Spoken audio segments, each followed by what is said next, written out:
अस्सलाम वालेकुम, खुशामदीद, सुबह खैर तमाम देखने वालों को। प्रोग्राम है गुड मॉर्निंग कराची और मैं हूं आपका मेज़बान मोहम्मद यासिर। नाज़रीन, प्रोग्राम में आज कुछ बात होगी सियासी मामलात के ऊपर। मुल्की मसाइल के हवाले से बात करेंगे, मौशी मसाइल हों, सियासी मसाइल हों या दीगर मसाइल। कोशिश यही होती है कि मसाइल को उजागर किया जाए और उसके ऊपर सुबह के वक्त हल्के फुल्के अंदाज में गुफ्तगू की जा सके। बहरहाल जी, इस वक्त सियासी महाज गर्म है और जो कुछ हो रहा है लोग देख रहे हैं, समझने की कोशिश कर रहे हैं। बयानात का एक ना रुकने वाला सिलसिला जारी है। सुबह से लेकर शाम तक बयानात दागे जा रहे हैं। अवामी मसाइल जूं के तूं हैं। और बार बार ये बात दोहराता हूँ, ये सवाल रखता हूँ अपने प्रोग्राम्स में कि इन मसाइल को कौन आखिर हल करेगा। लोग किसकी तरफ देखें, किससे सवाल करें, किससे मुंसफी चाहें। अपोजिशन के बयानात और जिस तरह की बातें कर रहे हैं, अभी तक लगता नहीं है कि कोई फ़ैसला कर पाए हैं कि करना क्या है। दूसरी तरफ एक और बड़ी अहम चीज़ जिसके ऊपर हम पिछले प्रोग्राम्स में गुफ्तगू कर चुके हैं, वो ये कि ये जो सब कुछ हो रहा है, इसका एजेंडा आखिर है क्या। महज हुकूमत को गिरा देना इस बुनियाद पे कि वो सिलेक्टेड हैं। अगर ऐसी ही बात है तो ये इतनी देर से ख्याल क्यों आया, और इससे पहले क्यों आप समझ लें कि फ़ैसला नहीं कर सके तमाम जमातें मिलके कि अगर आम इंतखाबात के अंदर किसी किस्म की कोई धांधली हुई है तो बहुत पहले इसके ख़िलाफ़ स्टैंड लेना चाहिए था। चलें, फिर ये कहा गया कि हुकूमत को मौका दिया जाए। बहरहाल मौका देने के बाद भी सूरत हाल में कोई खातिर खा बेहतरी नहीं आई, और उम्मीद ये की जा रही थी कि जो मौजूदा हुकूमत है वो अपनी तरजीहात को थोड़ा सा तब्दील करेगी, करप्शन से हटकर अवामी मसाइल के ऊपर तवज्जो देगी, लेकिन ऐसा कुछ नहीं हुआ। और अब एकदम से ये दोबारा से आवाज़ें उठना शुरू हो गई अपोजिशन के कैंप से कि जो हुकूमत है ये ठीक तरह से मुंतखब नहीं हुई है, सेलेक्टेड, और बहुत सारी बातें जो होती रही है। बहरहाल फिर जो जलसे जुलूस हैं उनका सिलसिला शुरू हुआ, और जिस तरह के बयानात दिए जा रहे हैं वो सबके सामने है। इदारों के ख़िलाफ़ जिस तरह की बातें हो रही हैं वो भी सबके सामने है। और फिर इसमें कुछ ऐसे लोग भी सामने आ रहे हैं जो अच्छा है, मैं ये समझता हूँ, मेरी अपनी ज़ाती राय है कि बेनकाब हो रहे हैं, लोगों का उनका असली चेहरा नज़र आ रहा है। जैसे मैं एक बड़े गैर ज़रूरी शख्स हैं, यहाँ नाम लेना मुनासिब नहीं समझता, इससे पहले भी इस तरह के बयानात दे चुके हैं और उनकी बात को ना कोई इतना संजीदगी से लिया जाता, लेकिन बात भी है कि अपोजिशन में ऐसे लोग मौजूद हैं और अपोजिशन क्यों इनके ख़िलाफ़ कोई कार्रवाई नहीं करती। जो हुकूमत मुखालिफ रियासत के अगेंस्ट स्टेटमेंट दें और कौमियतों के ख़िलाफ़ बातें करें, और क्या उनका बैकग्राउंड है, क्या उनका हाल माजी सबके सामने खुली किताब की तरह करप्शन की लातादाद कहानियाँ हैं। किस किस तरह हुकूमतों में रहते हुए फ़ायदे उठाए हैं, हर हुकूमत का हिस्सा रहे किसी न किसी शक्ल में, अपने ख़ानदान को किस किस तरह नवाजा है, अगर आवाम के सामने ले आएँ। और अब लाना ज़रूरी हो गया है क्योंकि लाहौर के अंदर खड़े होकर जिस तरह की बात लाहौर के रहने वालों के ख़िलाफ़ की गई है, तो सबके लिए नाकाबिले बर्दाश्त है। लोगों में गम गुस्सा शदीद पाया जाता है कि ऐसे बेवकूफ़ लोग खड़े होकर डाइस पे जब इस तरह के बयानात देंगे जिनका ना हिस्ट्री से कोई ताल्लुक़ है और ना उनको कुछ माजी के बारे में पता है, इस तरह के बयानात देना, मैं तो इतना गैर ज़रूरी शख्स है कि मैं उनका नाम लेना भी यहाँ मुनासिब नहीं समझता। और जिस तरह की बातें हो रही हैं, तो बहरहाल जी, हुकूमत को बैठ के, अपोजिशन की जो सारी जमातें हैं उनको बैठ के सोचना होगा कि ऐसे लोगों को अपनी सफ़ों में रखना है। कितने डैमेजिंग हो सकते हैं और होंगे, बहुत जल्द इसका अंदाज़ा आपको हो जाएगा कि ऐसे लोगों को साथ रखना कितना मौलिक उनके अपने लिए साबित हो सकता है। और जहाँ तक बात यह है कि आपके अपने किरदार की, तो साहब बहुत जल्दी सामने ले आएंगे जो आपकी पूरी फैमिली को जिस तरह आपने नवाजा है, जिस तरह फ़ायदे उठाए हैं, वो भी सबके सामने है, बहुत जल्द लाने वाले हैं, तो उसका भी आप इंतज़ार कीजिए। और जनाब, इन्हीं मामलात पर आज कुछ हमें गुफ्तगू करनी है। बड़े ख़ास मेहमान यहाँ पे तशरीफ़ फरमा है, और एक चीज़ जिसका यहाँ पे ख़ास तौर पे तस्करा होता है वो कराची के मसाइल के हवाले से बहुत सारे आपके पैगामात मौसूल होते हैं। लोग शिकायतें अपनी भेजते हैं, अपने इलाके के मसाइल के हवाले से आगाह करते हैं, तो इसके ऊपर आज ज़रूर प्रोग्राम में गुफ्तगू करेंगे। सबसे पहले खुशामदीद मौजूद मेहमानों को। मेजर रिटायर्ड अनवर खुशी साहब हमारे साथ यहाँ तशरीफ़ फरमाए, तजियाकार, बहुत शुक्रिया आपका अनवर साहब प्रोग्राम में हमें वक्त देने के लिए। उनके हमरा तशरीफ़ रखते हैं लईक अहमद ख़ान साहब, तजियाकार भी हैं, उसके अलावा आप सेक्रेटरी इंफॉर्मेशन सिंध हैं तंजीम अल अख़वान पाकिस्तान के, उनको भी खुशामदीद, बहुत शुक्रिया आपका जनाब लईक अहमद ख़ान साहब, आपने हमें वक्त दिया। मेरे साहब, ये जो कुछ हो रहा है समझने की कोशिश कर रहे हैं, जिस तरह के बयानात दिए जा रहे हैं, अगर बात अवामी मफाद की है, अवामी मसाइल को हल करने के लिए है, तो फिर इस तरह की जो तकारीर हो रही हैं या जो बयानात दिए जा रहे हैं, इसका क्या मकसद हो सकता है? बिस्मिल्लाहिर्रहमानिर्रहीम। अगर तो अपोजिशन की जितनी भी 11 पार्टियां मिल के ये जिन्होंने पीडीएम बनाई है और ये जिस तरीके से चल रहे हैं, तो ये इस तरीके से अवाम के लिए इस तरीके से नहीं चला जाता।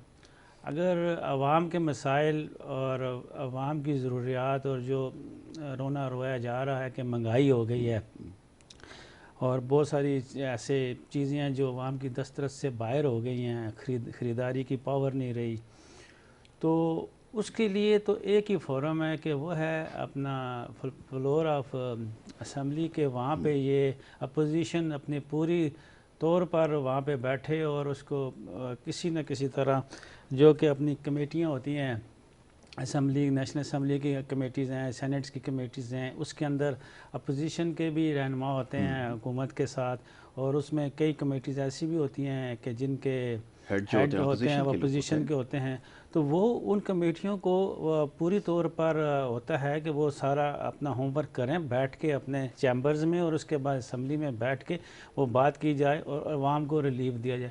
अवाम को कभी भी रिलीफ सड़क पे आके नहीं दिया जा सकता। वो तो ऐसी सूरत में होता है कि जैसी सूरत में कोई ऐसी आपके ऊपर लोग मसल्लत हो जाएं जो कि आप समझते हैं कि अभी तो ये जो हुकूमत थी, या इससे पिछली 2 हुकूमतें गुजरी हैं, बेसिकली तो वो जमहूरी हुकूमतें थी, पूरी डेमोक्रेटिक और इलेक्ट होके आई थी। अब जो 2013 में जो इलेक्शन हुए थे, उसमें जो उस वक़्त अपोजिशन थी पीटीआई, तो उन्होंने कहा कि जी इसमें रिगिंग हुई है और उस धांधली की वजह से हम चाहते हैं कि इसको कम से कम 4 हल्के हैं, इसको खोल दिया जाए। उन्होंने फ़ौरन उसके ऊपर बात की, मगर वो 4 हल्के नहीं खुले, बाद में वो मामला चलता रहा। अगर अभी भी रिगिंग हुई है तो अभी भी वो वाले हल्के खुलवाए गए हैं कुछ, जिनमें से कुछ निकला नहीं।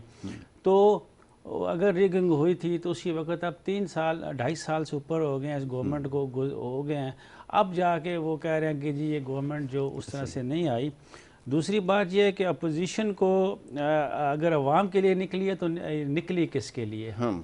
असल मकसद ये है कि वो निकली किसके लिए, और ये उस सारी की सारी 22 करोड़ अवाम को पता है कि पोजीशन किस लिए बाहर आई हुई है। और हत्ता कि उनके अपने कारकुन जो हैं, बड़ी पार्टियां 2 जो हैं, पाकिस्तान पीपल्स पार्टी और पाकिस्तान मुस्लिम लीग के जो लोग हैं, वो भी जानते हैं कि ये क्यों निकले हैं, उनको पता है। बिल्कुल ठीक है। मगर मजबूरी ये है कि जो लोग उनके सामने बोलते हैं या उनके इन जलसों में जाते हैं, करते हैं, उनकी अपनी कुछ मजबूरी हैं, उनको जाना पड़ता है और वो जाते हैं। उनको पता है वजह क्या है। वजह यह है कि उनको पता है महंगाई की वजह क्यों है, किस तरह, सब पता है। वजह यह है कि ये दोनों पार्टियां स्पेशली चाहती हैं कि हमें मिल जाए एनआरओ। एनआरओ का मतलब आम आवाम को नहीं पता है। उसकी सिंपल सी बात है कि ये कहते हैं कि 1999 से पहले वाले जो केसेस हैं वो ख़त्म हो जाएं और नैब ख़त्म हो जाए। अगर आज नैब ख़त्म हो जाती है और ये चुप करके सब अपने घरों में चले जाएंगे, इनको इमरान खान से या रूलिंग पार्टी से कुछ नहीं चाहिए, कुछ भी नहीं चाहिए कि रूलिंग पार्टी क्या कर रही है, महंगाई है। फिर यही लोग बैठ के उस महंगाई को सपोर्ट करेंगे और लॉजिक्स देंगे कि क्यों हुई, क्या हुई, वजह हुई। अगर इनको वो नैब ख़त्म हो जाए तो नैब एक ऐसी चीज़ है जो उनके ऊपर तलवार लटक रही है। और दूसरी बात यह है कि एनआरओ ये अगर मांग रहे हैं प्रेजेंट गवर्नमेंट से कि हमारे केसेस ख़त्म किए जाएं, केसेस बनाए किसने हैं? बनाए पाकिस्तान मुस्लिम लीग ने बनाए हैं, पीपल्स पार्टी के लीडर्स के ऊपर, और पीपल्स पार्टी ने बनाए हैं उनके ऊपर। जब से ये गवर्नमेंट आई है 2 साल 2.5 साल हो गए हैं, इधर कोई केस तकरीबन उस तरह के केस नहीं बने जो कि पहले चल रहे हैं। और अगर ये जहाँ तक कि इस केसेस को ख़त्म करना या इनको बैठा के बातचीत करना उन केसेस के बारे में, ये प्रेजेंट गवर्नमेंट के इख्तियार में नहीं है। वैसे तो इमरान खान साहब जो हमारे प्राइम मिनिस्टर हैं, अल्लाह उन्हें खुश रखे, वो बड़ा हर वक्त कहते रहते हैं मैं एनआरओ नहीं दूंगा, मैं एनआरओ नहीं दूंगा। वो दे कहाँ से सकते हैं? उनके पास ऐसे इख्तियारात नहीं है कि वो एनआरओ दे सकते हैं। और अपोजिशन कहती है कि जी हमें एनआरओ हम देंगे, हमसे मांग रहे इमरान खान, तो वो इस बात पे तो बिल्कुल ही मज़ा खेज़ है कि हंसी आती है कि वो NRO मांग रहे हैं, इमरान खान साहब पोजीशन से मांग रहे हैं। हाँ, इमरान खान की इस वक्त जो स्ट्रेटजी है वो ये है कि मुल्क के अंदर इंतशार ना पैदा हो, मुल्क एक तरक्की के रास्ते पे जो चलना शुरू हो रहा है या होगा, उसके बीच में इससे थोड़ा बहुत रुकावटें आएंगी, थोड़ा बहुत जो रुकावटें आएंगी इनको ना आने की वजह से ये चाहते हैं कि किसी न किसी तरह बैठ के मामला हल होना चाहिए, और अल्टीमेटली होता भी यही है कि बैठ के मामला हल होता है। बिल्कुल आपने ठीक कहा कि बैठ कर बात करने से मामला फाहम तफहीम के ज़रिए हल होगा, लेकिन मसला ये है कि जिस चीज़ की भी आपने निशानदही की है कि अगर मामला केसेस को ख़त्म करने का है और नैब को डिसॉल्व करने का है तो यकीनन यहाँ पर डेडलॉक हमेशा रहेगा। और ये बात भी आपकी बिल्कुल दुरुस्त है कि जो माजी के केसेस हैं एक दूसरे के ख़िलाफ़ बनाए गए थे, अब वो चाहे आप इसको सियासी नौयत के कहें या किसी भी नौयत के थे, लेकिन बनाए पिछले अदवार में गए थे। तो बहरहाल जी, अब ये सूरत हाल है और अवामी मसाइल की कहीं बात नहीं हो रही। बहुत मीडिया ने ज़ोर दिया, उसके बाद ये चीज़ सामने आई है कि शायद ये जो कुछ हो रहा है ये अवामी मफादात के लिए हो रहा है या महंगाई को कम करने के लिए हो रहा है, लेकिन ऐसा तासुर नहीं मिलता। जी लेकिन खान साहब, ये फरमाइएगा, सूरत हाल आपने भी यकीनन देखी है, जायज़ा ले रहे होंगे, समझने की कोशिश कर रहे होंगे, ये जो कुछ हो रहा है आपके ख्याल में सवाल सबके लिए यही है कि अवामी मफादात में ये चीज़ जाती है? और ख़ास तौर पे जो PDM के अंदर लोग खड़े होकर जिस तरह के बयानात, रियासत मुखालिफ बयानात दे रहे हैं और इसमें लसानियत को हवा दी जा रही है और इस तरह की बातें हो रही हैं, क्या ये अवामी मफादात के लिए हो रहा है वाक़तन? यासिर, बहुत शुक्रिया आपने मधु के आज, और मेजर साहब ने भी बात बहुत अच्छी की जी। आज जो 11 जमातों का इत्तेहाद हुआ है जी, ये मुल्क के मफाद में नहीं है ना आवाम के मफाद में जी। और जिस तरीके से इदारों के ख़िलाफ़ बातें हो रही हैं, इससे साफ जाहिर है ये किसी दूसरे एजेंडे पे बात कर रहे हैं। ना इन्हें मुल्क से कोई मोहब्बत है ना आवाम से, ये आवाम के लिए कुछ है ही नहीं ना जी। ये अपने बाप दादाओं के लिए, भाइयों के लिए, नस्लों पे जो केस बने, पीपल्स पार्टी ने बनाए, पीपल्स पार्टी ने नून पे पीपल्स पार्टी ने, ये आपस के इख्तिदार की जंग है जी, और कुछ भी नहीं है। इससे मुल्क को नुकसान हो रहा है, अवाम पिस रही है। जैसा आपने शुरू में कहा कराची के हवाले से, तो कराची में जिन लोगों ने खाल भी ली, नोट भी लिए, सब कुछ लिया, वो खिलाड़ियों के पीछे खड़े हो गए सही। और इस वक्त कराची का ये हाल है कि कराची जियालों ने, खिलाड़ियों ने तो बेड़ा गर्क कर दिया, इसका कोई पुरसान हल नहीं है। कराची इस वक्त 5 साल मेयर कराची रहे, उन्होंने क्या दिया? बिल्कुल ठीक कि मेरे पास वसाइल नहीं, सब कुछ था, सब कुछ था होने के बाद इस अवाम को उन्होंने उस गड्ढे में डाल दिया। आज कराची की अवाम देखें, पूरे पाकिस्तान का देखें है मामला थे, लेकिन जो इस वक्त कराची है वो 30 साल पीछे चला गया है। ऐसा ही अवाम इतनी पिस रही है, लोग खुदकुशियों पे मजबूर हो रहे हैं, लोग बच्चों को बेचने के लिए तैयार खड़े हुए हैं। आज इतना उस कौम को कर दिया आपने कि भीख मांगने पे मजबूर हो गई। ऐसे ही आपने क्या दिया है? आपने कहा कि हम गरीबों को लाएंगे, जो गरीबों को लाए वो पिजारों में चले गए, ऐसे ही, और जो गरीब था जो उसी हालत में है। अब बात यह कि जैसे लीबिया में हुआ, शाम में हुआ, सारी चीज़ें वो फौज के खिलाफ बगावत की, अवाम को उकसाया, उसी एजेंडे पे ये लोग काम कर रहे हैं। पीपल्स पार्टी, मैं ये नहीं समझता कि इनका साथ देगी जी। उसको क्या जरूरत है इस्तीफे दे भाई, बिल्कुल ठीक है। इसलिए कि 18वीं तरमीम के बाद जितनी जो बादशाह है पीपल्स पार्टी की सिंध के अंदर, और लोगों में तो नहीं है ना, ऐसे ही, तो वो क्यों देगी इस्तीफे? नहीं कर सकते। जरदारी साहब ने एक दफ़ा कोई मामला हुआ जिसपे कहा जी निमिया साहब ने हमारी पीठ पे छुरा घोपा है, तो उनको क्या जरूरत है, इससे अच्छा मौका मिलेगा उनको, ऐश कर रही है ना पीपल्स पार्टी। पीपल्स पार्टी इस टाइम देखें सिंध के अंदर, इस कराची के अंदर पूरी की पोस्टों के ऊपर हमारे सिंधी भाइयों को लगाए जा रहा है, लगे हुए, अच्छी बात है, लेकिन उससे कराची को थोड़ा सिंध को फायदा नहीं हो रहा उनको, वो सिंध से मुखलिस नहीं है। अपने सिंध के इलाके जो हैं आप देख लेना, थरपारकर है, लाड़काना, नवाब शाह, क्या सूरत है आज, उनको पीने का पानी नहीं मिलता। कुत्ता काट लेता है तो वेसलिन नहीं मिलती उसकी। आप किस तरफ खड़े हुए, क्या दिया है पीपल्स पार्टी ने आज, और आज भी कुछ नहीं दे रही, और बात कर रही है जी वो हुकूमत नाहिल है और फला है। भाई आप लोगों ने क्या दिया है? ऐसा ही आज अगर इख्तिदार में आप 30 साल से है ना, पीपल्स पार्टी भी और नून लीग भी, अवाम को क्या दिया है? एक डैम नहीं बना सकते सर। ऐसा ही है आज बिजली कितनी, क्या है बिजली के ऊपर कोई है बात करने वाला? ऐसा ही आप कहते हो जी एनआरओ दो, फला को छोड़ो, नवाज शरीफ ने ये बनाया, क्या बनाया? सिर्फ लाहौर को बना दिया, शहबाज शरीफ ने बनाया ना। इससे पहले परवेज इलाही ने भी अच्छे काम किए। तो आपने सिंध में इस टाइम बहुत बुरी हालत है। फिर इमरान खान का साहब के साथ मसला है कि वो अच्छे इंसान है, अच्छे आदमी हैं और चाहते हैं कि इंसाफ हो, लेकिन बात ये है कि तहरीक इंसाफ में तहरीकें तो बहुत सारी मिलती हैं, इंसाफ कहीं नहीं, इंसाफ नहीं। ठीक है।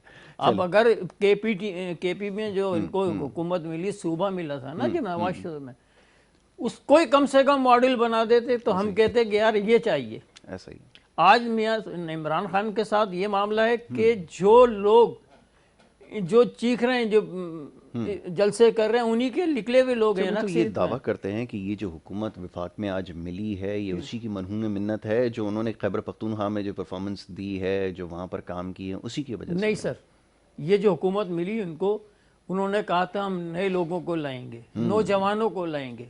आज तहरीक इंसाफ में अपने आपस में ही लोगों के मामले हल नहीं हो रहे, एमपी एमएनए लड़ रहे हैं। नहीं, नौजवान तो ले आए वो शाह महमूद कुरैशी को, शेख रशीद को, और कहाँ से इतने नौजवान लाए? ये जो हुकूमत मिली उनको तो तब मिली कि जो शेख रशीद जैसे इन्हीं लोगों में से नून और पीपल्स पार्टी में से आए तो उनको हुकूमत मिली ना। तो इमरान साहब तो कर रहे हैं, नीचे वाले क्या, जहांगीर साहब कहाँ हैं? हाँ, ये सवाल है, इसके ऊपर अभी मैं बात करता हूँ। मेरे से ये फरमाइए कि ये अभी बात हो रही थी 13 तारीख को जो जलसा है डिसाइसिव होगा, आरिया पार हो जाएगा, और पता नहीं क्या करने के लिए जा रहे हैं। फिर कल वो खड़े होकर बिलावल साहब ये फरमा रहे थे जी लॉन्ग मार्च भी करेंगे। कोई नौबत यहाँ तक आ गई है कि वाकई इस्तीफ़े जमा कराएंगे, असम्बलियों से मुस्ताफ़ी होने के बाद लॉन्ग मार्च करेंगे, धरना शरना डालेंगे? क्या इस पोजीशन में है? पीछे आवाम खड़ी होना ज़रूरी है, वो नज़र नहीं आती है, तो क्या मुमकिन हो सकेगा ये? ये तो 8 को जो मुल्तान में था उसमें उन्होंने कहा था कि आर या पार होना है, और उस पे जो फिर इनकी मीटिंग हुई थी तो उन्होंने कहा था कि जी मौलाना साहब ने बात की थी आके कि हम 31 दिसंबर तक जमा करा देंगे। नहीं, कहाँ जमा करा देंगे, अपनी पार्टी के हेड के पास जमा करा देंगे, तो उसको तो इस्तीफ़ा नहीं कहते ना। मैं अभी कोई भी चीज़ जो कि ऑफिशियल लेटर एक होता है, कोई भी उसको मैं लिखूँ, मैं अपनी जेब में डाल लूँ, तो उससे तो कोई फ़र्क नहीं पड़ता ना। मैं सरखरू हो जाऊँ, अपने आंखें बंद के ऊपर लगा दिया, मैंने इस्तीफ़ा दे दिया। बेसिकली इस्तीफ़ा शायद अवाम को, सब अवाम को अब पता चल गया ना, अच्छा है, इससे अवाम को अवेयरनेस मिलती है। इस्तीफ़ा जो होता है वो असम्बली का जो भी मेंबर होता है वो स्पीकर के पास जमा कराता है, और स्पीकर को कहता है ये मेरा इस्तीफ़ा है, मैं नेशनल असम्बली से रिज़ाइन कर रहा हूँ। स्पीकर उसको एक्सेप्ट करता है या रिजेक्ट करता है, या उससे पूछता है भाई क्यों दो, हर जगह ये होता है भाई आप इस्तीफ़ा क्यों दे रहे हो। तो अगर एक आपके पास अभी छोटे लेवल पे भी किसी का कोई इस्तीफ़ा आ जाता है तो ये नहीं होता कि ओके पता नहीं किसने जमा कराया है, तो वो खुद शख्स आएगा बताएगा। तो पिछली दफ़ा भी यही हुआ था, जब या सादिक साहब के पास इस्तीफ़े पड़े रहे, उन्होंने कहा जी खुद आए, तो खुद कोई भी नहीं गया, तो पड़े रहे, उसी तरह बात ख़त्म होगी। तनख्वाहें उन्हें धरने में बैठ के तनख्वाहें मिलती रहीं। तो अभी अपनी लगी लगाई नौकरी पे कौन कहता है कि मुझे इस्तीफ़ा दे, तो इस्तीफ़ा वो होगा जो कि स्पीकर के पास जमा होगा। तो जब ये जमा कराएंगे तो मैं लईक साहब की बात को बिल्कुल सेकंड करता हूँ कि पाकिस्तान पीपल्स पार्टी इस्तीफ़े नहीं देगी। आज है 14 दिसंबर, तो अभी 16-17 दिन पड़े हुए हैं, तो पाकिस्तान पीपल्स पार्टी कभी भी अपने पाँव पे कुल्हाड़ी नहीं मारेगी। और ये मोहतरमा बेनज़ीर भुट्टो का एक बयानिया है कि काम जो भी होगा असम्बली के फोरम पे होगा, एक जमहूरी तरीके से होगा, और इस्तीफ़ा इस तरह से देना। मैंने एक पाकिस्तान पीपल्स पार्टी के एक कारकुन से ये पूछा कि इस्तीफ़ा आप क्यों इस्तीफ़ा देंगे? वो कहते जी कुर्बानी देनी है। किस चीज़ की कुर्बानी देनी है? यानी कि आप करप्शन जो की है लीडर्स ने, जिसने भी की है, उसके लिए आप कुर्बानी देना चाहते। कुर्बानी का मतलब होता है कुछ, हर चीज़ कुर्बानी नहीं होती।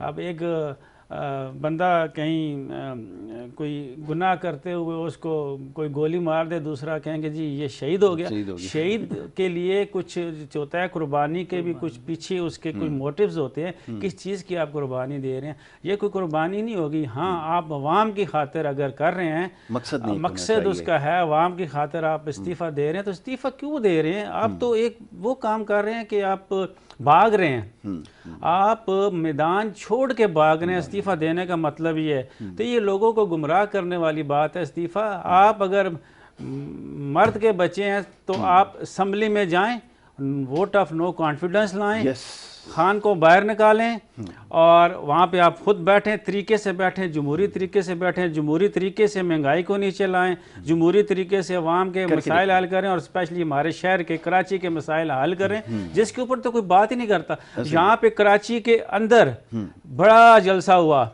उस पे वो एनआरओ की बात करके चले गए और हम धरना देंगे, हम ये करेंगे। किसी ने ये नहीं कहा कि कराची के पानी की बात कर लें, कराची की सड़कों की बात कर लें, कराची के अवाम की बात कर लें, किसी चीज़ की बात नहीं।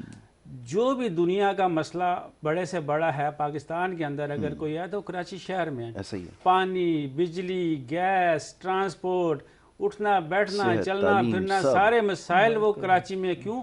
सबसे बड़ी यहाँ की आबादी का मसला है। अभी तक तो ये नहीं पता कि आबादी कितनी है कितनी। यानी कि अब हम 2020 में पहुंच गए, 21 में जाने वाले हैं, इतने हम आगे चले गए। हमारे पास चिप वाले CNSE आ गए हैं, हमारे पास यानी कि टैक्स FBR वाले आपके ऐसे रिकॉर्ड उठा लेते हैं, आपके FIA वाले रिकॉर्ड उठा लेते हैं, सब कुछ कर लेते हैं, मगर आज तक आपकी कराची की सेंसस नहीं हो सके, मरदमशुमार ही सही तरीके नहीं हो सकी। अब सरकारी रिकॉर्ड के मुताबिक शायद 1,60,00,000 ऐसे ही बनती है, 1,60,00,000 आबादी है। 3 लाख। मैं ये समझता हूँ अगर ये 3 लाख कह रहे हैं ना, शायद अगर बहुत ज़्यादा कह रहे हैं, मैं अपने कराची के पिछले 20-22 साल की अपनी कराची को देख के 2.5 करोड़ से ज़्यादा आबादी है। तो फिर कैसे मसाइल हल करेंगे जब तक पहली चीज़ को एड्रेस नहीं कर रहे? ऐसा ही है, बिल्कुल आपने ठीक कहा। इसके ऊपर गुफ्तगू करते हैं जी। मसाइल के हवाले से गुफ्तगू हो रही है। मेरे साहब ने बड़ी इंपॉर्टेंट चीज़ की निशानदेही की है। ये जो मसाइल हैं, जो मसाइल का सबसे बड़ा एक आप समझ लें कि जगह है, उसको उसके जो बुनियादी मसाइल हैं उसको कैसे हल किया जाएगा। एक छोटी सी ब्रेक की तरफ जा रहे हैं, ब्रेक से वापस आएंगे, गुफ्तगू जारी रखेंगे। आप देखते रहें program good morning Karachi.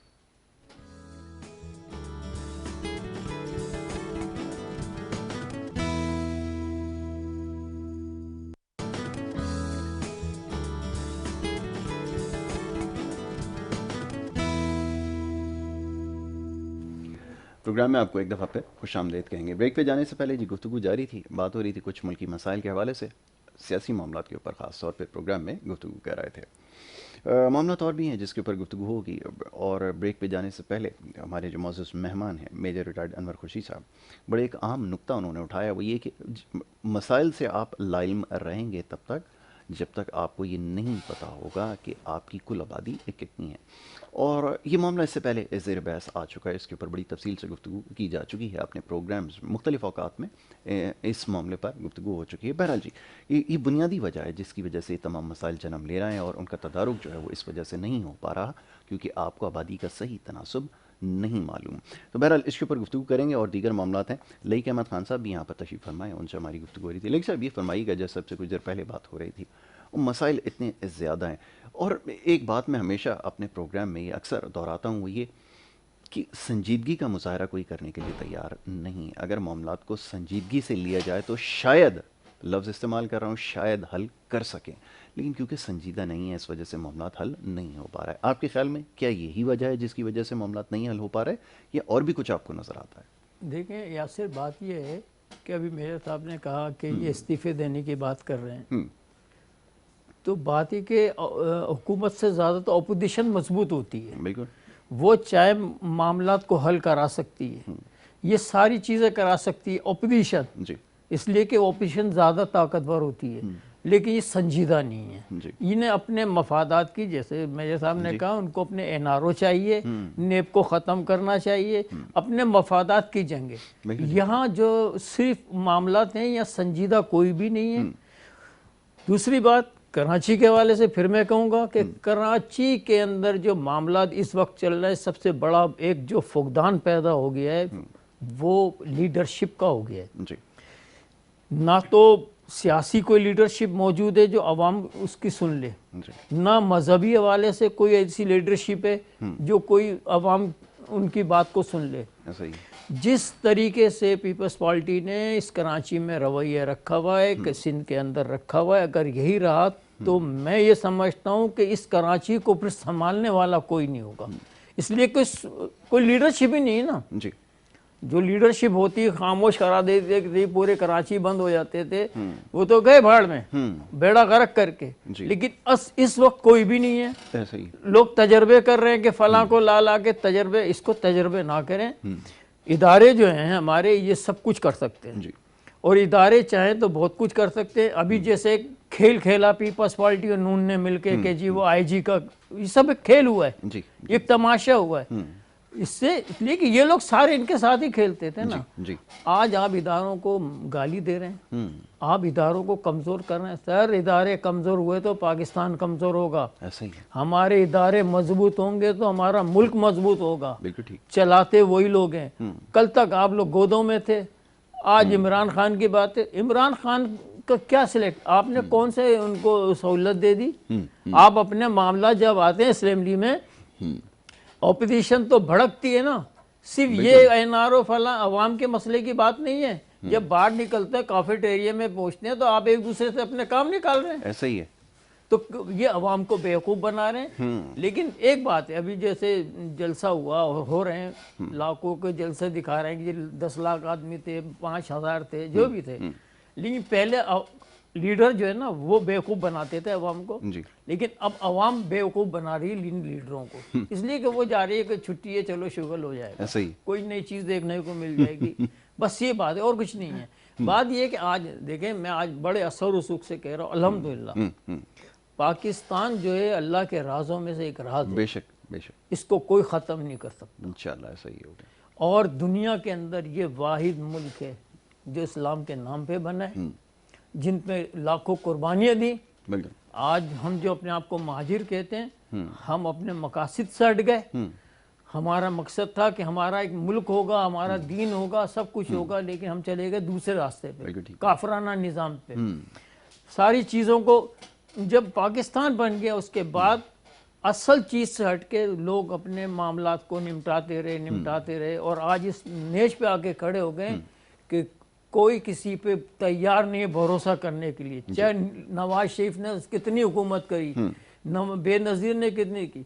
Benazir Sahib अच्छी लीडर थी, जब वो पाकिस्तान आई उनको अपना एहसास हुआ कि मेरी कौम मुझसे कितनी मोहब्बत करती है, तो वो उसको इस पाकिस्तान से मोहब्बत हुई थी। ठीक है, चलिए मैं ज़रा अनवर खुशी साहब से इस बारे में बात करूँ। मेरे साहब से ये फरमाइए, ये सियासी शऊर की बात जैसे हुई है, जैसे माजी में शायद कभी रहा हो, इस वक्त आपको नज़र आता है जैसे अभी लई साहब ने फरमाया कि आवाम जो है वो शुगल लगाने के लिए जो है वो पहुँच गए, और अब जिस तरह के बयानात दिए जा रहे हैं उसमें तो आगे मैं उम्मीद नहीं रखता कि किसी किस्म की लोग जो है वो पार्टिसिपेशन रखेंगे। वो इतने बड़े पाकिस्तान के इलाके में आप खड़े होकर जलसा कर रहे हैं, तारीखी जगह पर आप जिस तरह के बयानात दे रहे हैं, इससे क्या मैसेज आता है? क्या आपके ख्याल में सूरत हाल है, ये ज़रा समझाइए। वैसे तो देखें, ये जो इकबाल पार्क है लाहौर का, इकबाल पार्क के बिल्कुल सामने बादशाही मस्जिद है जी, और बादशाही मस्जिद के साथ शाही किला है जी। इसमें तो वैसे आम दिनों में भी कई हज़ार लोग आते हैं, मगर संडे को बहुत लोग जाते हैं। सही कहा। तो अगर कल का मजमा अगर 15,000 का भी हो तो मेरे ख्याल से 7,500 तो वैसे उसको तीनों चीज़ों को देखने गए होंगे। वहाँ पे गुरुद्वारा भी है, वहाँ भी लोग बहुत उसको देखने जाते हैं। और दूसरी बात ये है कि अब थोड़ा सा मसला हल हो गया है, बेहतर हो गया है। एक तो पहले ये लोग जाते थे बिरयानी के लिए, तो उसके बाद कुछ लोग जाते थे कीमे वाले नान के लिए। अब हुआ ये है कि बिरयानी और कीमे वाला नान दोनों साथ मिल रहे हैं। तो वो तो दिन भी इतवार का था, दिन भी इतवार का था। अच्छा, लोगों की छुट्टी भी थी। अच्छा देखें, लोग जलसा लाहौर में हो रहा है तो लोग, मैं देख रहा हूँ लोगों का स्टेटस, कराची से गए हुए हैं, पेशावर से आए हुए हैं, बन्नू से आए हुए हैं, कोहाट से, चकदरा से, स्कर्दू से, गिलगित से, कहाँ से लोग लाहौर आए हुए हैं जी। अगर हर शहर से अगर 1000 बंदा भी जाए ना तो 50-60 हज़ार तो होना चाहिए था, मगर फिर भी जाके वो उस तरह से नहीं हुआ कि लोगों ने अब बेवकूफ़ बनाना शुरू कर दिया लीडर्स को, जैसा कि रईक साहब ने कहा है। दूसरा, काफ़ी पेड लोग भी होते हैं, ठीक है, वो पेड लोग होते हैं, उनका हफ्ते में 6 दिन लगते हैं तो 7वां दिन खाली होता है, तो वो भी बहुत होते हैं। ये पता है, ये नहीं कि ऑफ द रिकॉर्ड बात नहीं, ऑन द रिकॉर्ड है, हर एक को पता है, अपने हमारे एंकर्स को भी पता है, मीडिया को भी पता है, हमारे खुद सियासी लीडरों को पता है कि ऐसे ही होता है। किसी के पास इतना वक्त नहीं है कि अपने बच्चों की रोज़ी छोड़ के वहाँ पे जाएं, और बेशक वो भूखे मार रहे होंगे, जलसे में नहीं जाएंगे, कहेंगे पहले मैं अपना काम कर लूँ। तो अब आवाम समझ चुकी है, आवाम को पता चल चुका क्या मसला है। अब आवाम की जो इस वक्त ज़रूरत है ना, वो सिर्फ एक ही है। एक तो है बेसिक चीज़ है, ये जो महंगाई है, महंगाई से अवाम परेशान है। अवाम को कम अज़ कम गवर्नमेंट को चाहिए कि अवाम को पहले ये बताएं महंगाई क्यों है। अवाम को इस पे अच्छी तरह समझा दें कि महंगाई क्यों है और इसका हल क्या है। और जितने भी बैठे हुए हैं हमारे इस वक्त असम्बली में बड़े लोग जिन्होंने हमारे फैसले करने हैं, तो वो इस चीज़ को एड्रेस करें कि कम अज़ कम महंगाई किसी तरीके से कौन कौन सी चीज़ें हैं जिनको किस किस तरीके से नीचे लाया जाए। आम आदमी का काम नहीं है ये, जब तक तमाम चीज़ें मिल के इदारे आप छोड़ देते हैं, आप पूछ कोई नहीं है, देखने वाला कोई नहीं है, आप जिधर मर्जी जा रहे हैं, दूध अपने रेट पे मिल रहा है, चीनी अपने रेट पे मिल रही है। कल खान साहब ने कहा कि जी चीनी 81 पे आ गई है, मगर लोग कह रहे हैं हमें अभी भी 102 पे मिल रही है, कई कह रहे हैं हमें मिल नहीं रही। तो होता भी ये, जब आप किसी चीज़ की प्राइस को ऐसे कंट्रोल करते हैं तो वो चीज़ शार्ट हो जाती है। और हमारे जो वो हैं जो ज़ख़ीरा अंदोज़ हैं, वो चीज़ों को शार्ट कर लेते हैं। आप देख लेना पिछले दिनों चीनी का मामला हुआ, कितने कितने गोदाम निकले, पंजाब के साउथ पंजाब में निकले, सिंध में निकले, गोदामों में चीनियों की बोरियां पड़ी हुई हैं किस तरह से।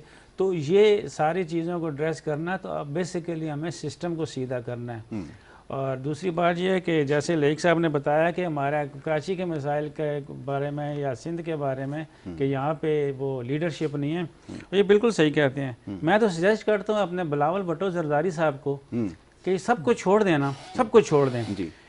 सिर्फ 3 दिन हफ्ते के दे दें कराची को और 3 दिन दे दें इंटीरियर को, 1 दिन छुट्टी करें।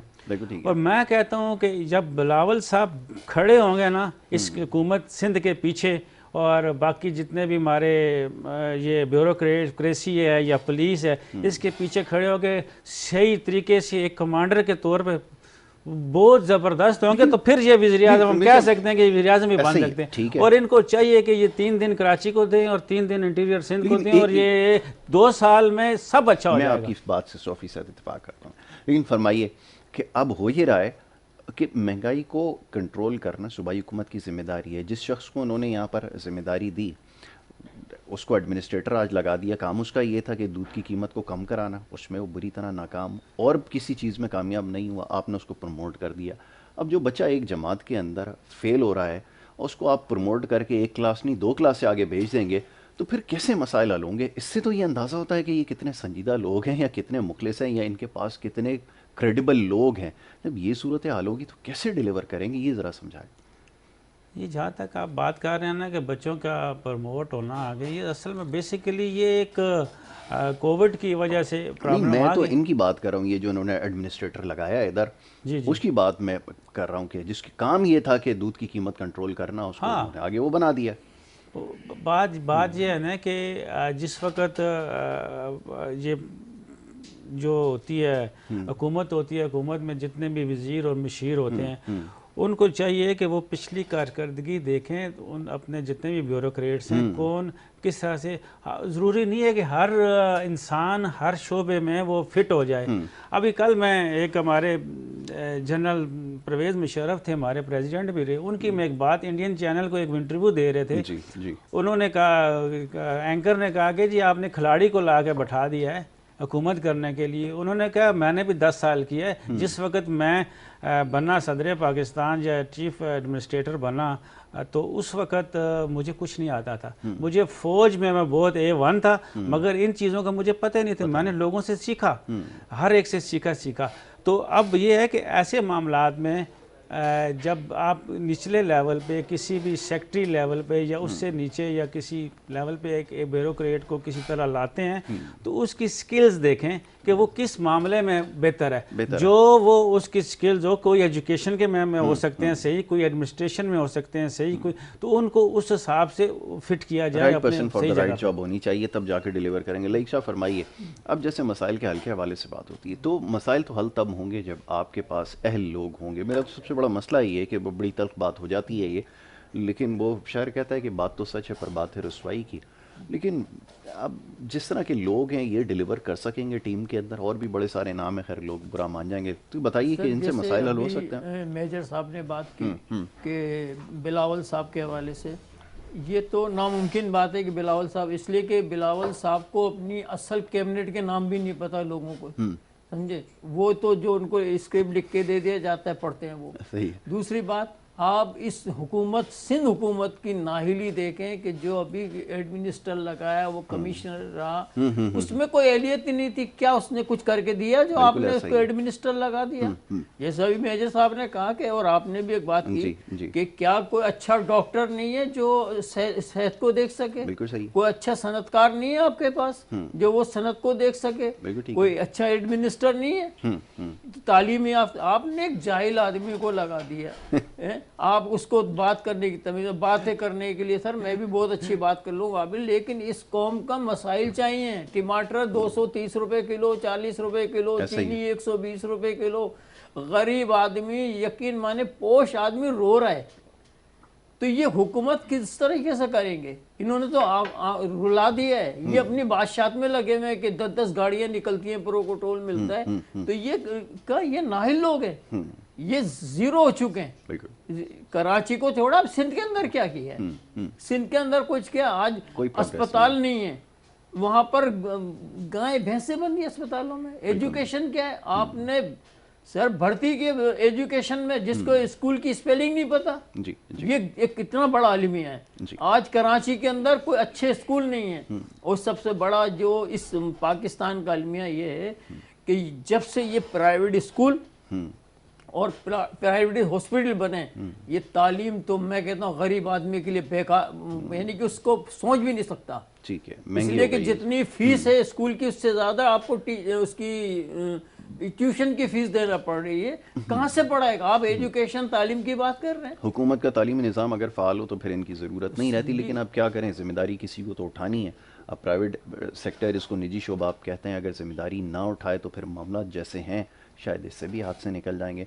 तो ये भी एक बहुत बड़ा मसला है जिसकी अभी आपने निशानदेही की है, क्योंकि तरजीहात में शामिल नहीं है। बार बार दोहराता हूँ कि तरजीहात में अगर कोई चीज़ शामिल हो तो फिर उसके ऊपर काम किया जाएगा। सिर्फ इस पे काम ही नहीं हो रहा ना सर, तरजीहात नहीं दी जा रही, आप संजीदा नहीं है, आप अपनी हुकूमत से संजीदा नहीं, आप संजीदा हैं कि बिलाल साहब को कुछ करना है, जरदारी साहब को कुछ करना है, तो आप इसको, मैं तो ये खुल कर कहता हूँ कि एक तो सदारती निज़ाम लगा होना चाहिए, ये बेकार हो गया सारा निज़ाम, सब फेल हो चुका है। कराची लावारिस हो गया, कोई वारिस नहीं है इसका। दूसरी बात, अभी आपने एक शख्स का नाम लिया, नाम नहीं लिया, लेकिन मैं खुल के कह रहा हूँ, अचकज़ई कौन है?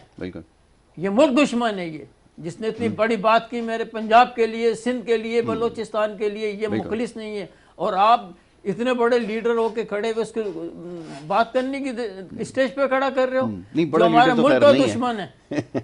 बड़ा लीडर तो ऐसा तासुर दिया जाता है, बड़े लीडर ये नहीं, तासुर बड़े लीडर ऐसे देखें, नहीं होते। इस बात से जो कल अचकज़ई ने लाहौर में बात की है, ये लासानियत की तरफ बात ऐसे ही है, अहमकाना स्टेटमेंट है, और क्योंकि इतना उसको रोका जाए, इसको ये सबसे ज्यादा जरूरी है कि ऐसे लोगों को शटअप कॉल देना जो है वो बहुत जरूरी है, जो इस तरह की बात कर रहे हैं और इतने बड़े प्लेटफॉर्म के ऊपर खड़े होकर अगर इस तरह की बात करें तो इंतहाई गैर मुनासिब बात है। और मेरे साहब लास्टली आप कुछ कहना चाहें तो ज़रूर इसमें शामिल कर लें, क्योंकि अब हमारा जो सेगमेंट है वो तकरीबन इख्तिताम पे है। जी, हम बेसिकली हम जो डिस्कस करना चाह भी रहे थे कि कराची के मसाइल के बारे में डिस्कस करना चाह रहे, तो कराची के बड़े मसलों में से एक मसला ये भी है कि कराची में जो अदारे हैं जी, KMC, DMC, मेयर, वज़ीर आला, फिर जहाँ के जो हमारे MNAs हैं कराची के अंदर से, MPAs हैं जो कराची के अंदर से पीपल्स पार्टी के हैं, MQM के हैं और PTI के हैं, तो जहाँ भी हम बात करते हैं तो हमें ये होता है कि ये हमारा काम नहीं है, ये उसका काम है। मैं अगले दिन पुरानी एक सुन रहा था, सईद गनी साहब की और मेयर साहब के बीच में एंकर पर्सन थे, उनसे बात कर रहे थे, तो वो कह रहे थे कि डीएमसी हमारे अंडर नहीं आती। मेयर साहब सईद गनी साहब कह रहे थे हमारे अंडर नहीं आती, और मेयर साहब कह रहे थे हमारे अंदर नहीं आती। एक तो ये सिस्टम इतना ख़राब है, जब कोई भी अदारा आपका किसी दूसरे अदारे के मातहत नहीं होगा तो ये फिर प्रॉब्लम होगी। तो सबसे पहले कराची के अंदर उस सिस्टम को, जैसे पहले मैंने कहा था, एक तो सेंसस की बात की थी कि एक मरदमशुमारी के तहत इसकी आबादी को, एक पूरी तरह आबादी को सामने लाया जाए, और दूसरा जो इसका सिस्टम जो है ना, उस सिस्टम में हर अदारे को किसी के अंडर पाबंद किया जाए, और पूरे ऊपर जो सबके ऊपर चेक एंड बैलेंस तो हो गई होगा, पहले किसी के अंडर तो आए ना। एक अदारा वो अपना इंडिपेंडेंट काम कर रहा है, दूसरा इंडिपेंडेंट काम कर रहा है। मातहत तो हैं, लेकिन आपको पता है ना कौम का मिजाज ऐसा है कि आप जब भी जाएंगे किसी भी शख्स के पास, उसके पास जवाब यही है कि मैं तो मालिया, तो फिर आप उससे नहीं सवाल कर सकते। आप चले जाए 20वें ग्रेड के ऑफिसर के पास चले जाए, अगर आप उससे किसी चीज़ के बारे में जवाब लेंगे, आगे उसके पास जवाब कोई नहीं होगा। वो कहेगा मैं तो बेबस हूँ, बिल्कुल मेरे पास तो कोई नहीं। ये वाला सिस्टम जो है ना, सिस्टम को सीधा किया जाए, इसके ऊपर बैठते होंगे थिंक टैंक, सारे बैठते होंगे, सोचते होंगे, मगर कोई ऐसी पोलिटिकली इनको प्रॉब्लम आ जाती होगी जहाँ पे सब कुछ करके कि सारा काम हो गया, हत्ता कि घंटी भी आ जाती है, सब कुछ हो जाता है, फिर वो कहते हैं कि बिल्ली के गले में घंटी बांधेगा कौन, तो बांधने वाला कोई नहीं मिलता। ठीक है, चले जी, कुछ कहना चाह रहे हैं? जैसे अभी मेरे साहब ने कहा और आपने भी कहा कि यहाँ संजीदा कोई नहीं है, ऐसा ही, और जब तक यहाँ मकामी लोग नहीं होंगे, देखें ये दुनिया का वाहिद शहर कराची है, मैं फिर कह रहा हूँ, एक चैनल पे मैं कहा जी, ना यहाँ पुलिस मकामी है, ना भीख मांगने वाला मकामी है, ना डाकू मकामी है, हत्ता कि इमाम और मुअज्जम भी मकामी नहीं है। तो जब तक मकामी लोगों को आप ओबलाइज नहीं करेंगे, वो जब तक मसाइल हल नहीं होंगे। चलिए, बहुत शुक्रिया आपका लईक अहमद खान साहब, आपने प्रोग्राम में हमें वक्त दिया। मेजर रिटायर्ड अनवर खुर्शीद साहब, आपका बहुत शुक्रिया, आपने प्रोग्राम में हमें वक्त दिया और हमारे साथ गुफ्तगू की मुख्तलिफ मामलात पर, सियासी मामलात पर और जो मौशी मामलात हैं इसके पर आज हमने बात की है। पहला सेगमेंट था, दूसरे सेगमेंट की तरफ हमें बढ़ना होगा। एक छोटी सी ब्रेक का वक्त हो रहा है, ब्रेक लेकर वापस आएंगे। आप देखते रहें प्रोग्राम गुड मॉर्निंग कराची।